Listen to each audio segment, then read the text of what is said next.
अस्सलामुअलैकुम। क्या हाल चाल है? ठीक है। वीडियो मैंने बनाई तो मैंने एक और वीडियो बनाने का सोचा, क्योंकि ना कुछ टीचर्स रह गए और कुछ बातें रह गई हमारे। हाँ, हमें पढ़ाने आते थे रेडियो और टीवी से भी लोग, और ये यावर हयात साहब थे, ये हमें पढ़ाते थे। और और भी बहुत सारे टीचर्स थे। एक सर थे हमारे, सर यूसुफ, जो कि ना रेडियो पाकिस्तान के हेड थे न्यूज़ के।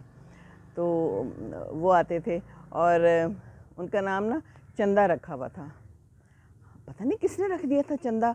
एक्चुअली वो बार बार ना चंदा कहते थे, किसी को भी बात करनी होती थी ना वो खातिब करने के लिए तो चंदा कहते थे। तो उनका नाम चंदा रखा हुआ था। और फिर एक और सर थे जो कि टीवी से आते थे, वो भी न्यूज़ के हेड थे, रब्बानी साहब। तो वो भी बड़े ही अच्छे शानदार टीचर थे, वो भी हमें पढ़ाते थे। और हमारे जो है ना क्लास में काफ़ी सारे लड़के छोटे छोटे कद के थे। तो उसका उनका ना नाम पनीरी रखा हुआ था, पता नहीं किसने रखा हुआ था। तो वो जी पनीरी आ रही है, वो उनके ना एक पूरा ग्रुप था। बुरी बात है, लेकिन ये रखा हुआ था। और हमारा नाम भी रखा हुआ था। बाद में हमें पता चला काफ़ी देर बाद मौलवी ग्रुप रखा हुआ था, क्योंकि हम नमाज़ें पढ़ते थे और सरों पे दुपट्टे लेते थे। उस ज़माने में ना हम तो खैर वैसे ही लेते थे, लेकिन वो ज़ियाउल हक का दौर था। और मुझे अभी तक याद है कि उन्होंने ना सबके घरों में भेजे थे, ख़त भेजे थे कि सब ख़वातीन को कहें सरों पे दुपट्टे लें। और वो टीवी में भी आपको अगर याद हो, सरों पे दुपट्टे लिए जाते थे। उस ज़माने में उन्होंने ये रिवाज बनाया था। तो खैर सर पे दुपट्टा मैं तो वैसे भी लेती थी। तो बाद में ये हुआ कि फिर लोगों को, कुछ लोगों को ये पसंद भी नहीं आया। कुछ लोगों ने जॉब छोड़ दी कि जी हमें ज़बरदस्ती दुपट्टा दिलवाते हैं। अब तो दुपट्टे ही ख़त्म हो गए हैं, अब तो टीवी में क्या हालात बन गए हैं, अब तो कुछ भी नहीं रह गया। तो बस वो दौर याद आ रहा था मुझे सारा पुराना। मैंने कहा दोबारा आपसे शेयर करती हूँ। ये सारी हिस्ट्री है एक तरह से, है ना, रिकॉर्ड हो रहा है सारा कुछ, तो हिस्ट्री है। तो फिर ना हमारे सर ने हमें कहा कि हमें ना चाहिए कोई न्यूज़ पढ़ने वाली चाहिए हमें। तो उसके लिए ऑडिशन हुआ, तो हम कुछ 4-5 लड़कियां गई थी। तो मैं भी गई थी। तो मैं सिलेक्ट हो गई थी बीच में, और फिर मैंने न्यूज़ पढ़ी थी रेडियो में। और उसके बाद मैं फिर टीवी वाले सर ने भी मुझे वहाँ जॉब दे दी। मैं अपने क्लास में से थी बस जो जिसको मिली जॉब, और फिर मैं वहाँ गई और मैंने वहाँ न्यूज़ राइटिंग की और बहुत कुछ सीखा। वो तलफ़ुज़ भी सिखाते थे और लिखना सिखाते थे कि कैसे लिखना है।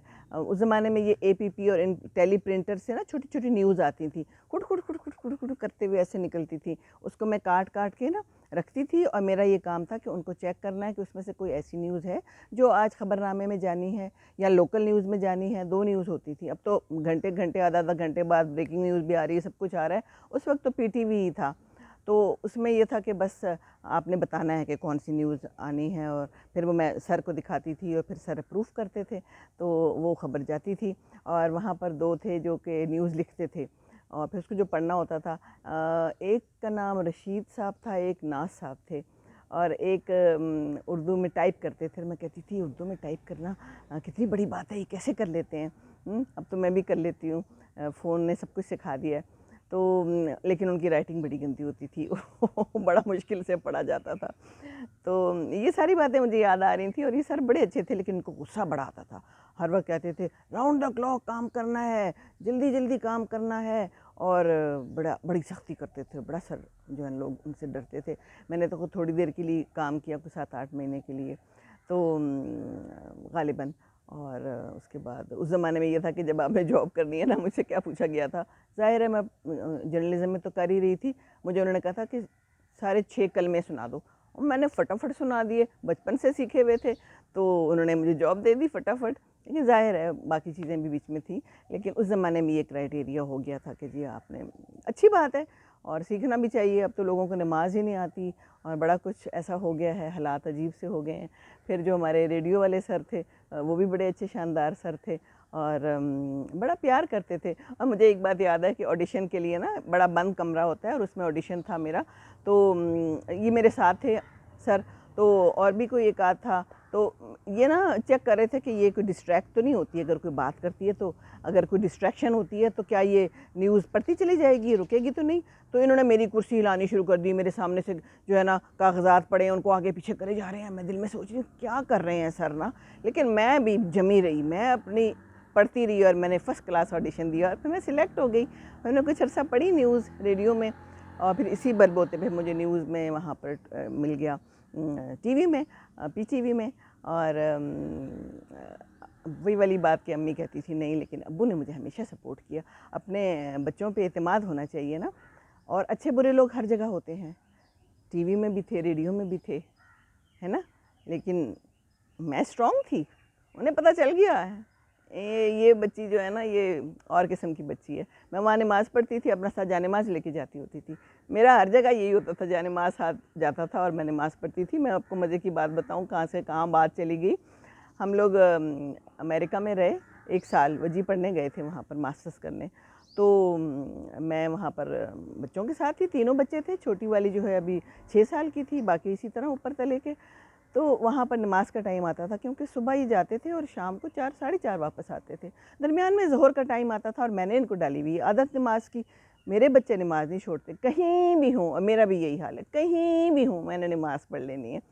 तो मैंने जाके उनकी जो प्रिंसिपल थी बहुत ही अच्छी खातून थी, तो मैंने कहा कि देखें हमारे यहाँ जो है ना नमाज है इस टाइम में, तो प्लीज़ अगर आप इजाज़त दें तो ये थोड़ी देर के लिए ना ज़ोहर की नमाज़ पढ़ लिया करें।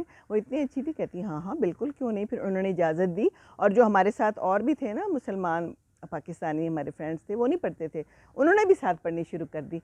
तो अगर एक आप काम अच्छा करेंगे तो दिए से दिया जलता चला जाता है, वहाँ पर कभी किसी ने ऐसे नहीं किया था।